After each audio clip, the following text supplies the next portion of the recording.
California Senator Dianne Feinstein worked for more than a year to get the assault weapons bill passed in the face of ferocious opposition from the National Rifle Association. She says she got the best she could.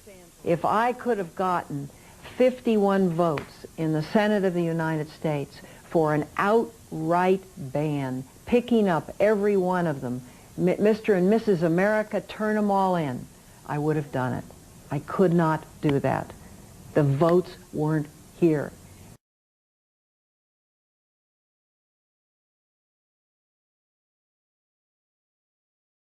And I understand the rights of gun owners. I understand the rights of hunters.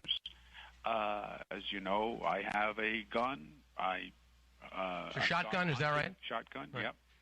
So I understand that. Sure, it's not easy. Right. The question is on the other side, at the availability of assault weapon type guns to people, or as we've seen, who have the potential to do tremendous damage. Our focus is assault weapons.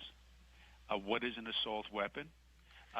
In this state, the assault weapon ban is more holes than Swiss cheese.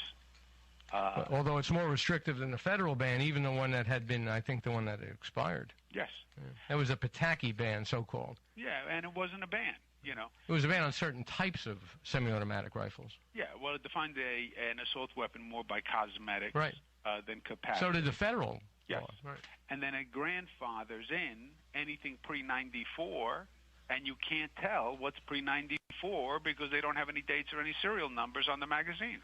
Well, that was grandfathered in the magazines, not the rifles. But what's the alternative to grandfathering in magazines or rifles other than confiscation? And you got, you know, a lot of millions and millions of gun owners out there who don't want to have their weapons or their magazines confiscated and may resist. Yeah, well, you could say, well, confiscation could be an option, right? Yeah. Sale. We've never done that before, right. I don't think. Mandatory sale to the state could be an option. That's a form of confiscation. Right. Permitting could be an option. Yeah. Keep your gun but permit it. So there are a number of options.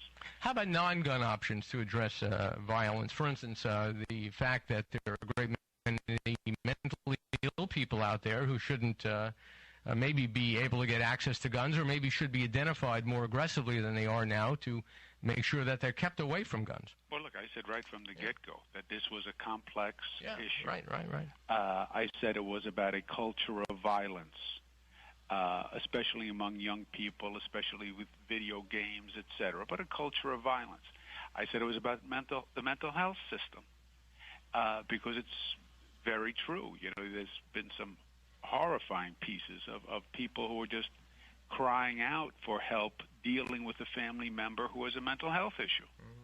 Mm-hmm. So this is working on many dimensions, one of which I believe is inarguably these high-capacity guns and the availability or accessibility of these guns to people who that have other issues, sure. but the gun becomes the actual instrumentality.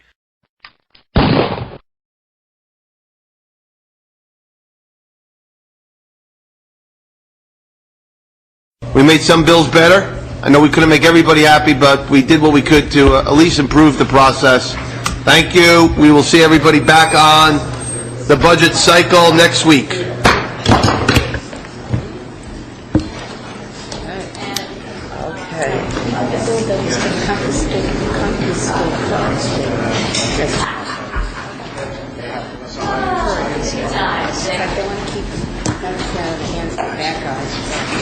They don't have any regulations.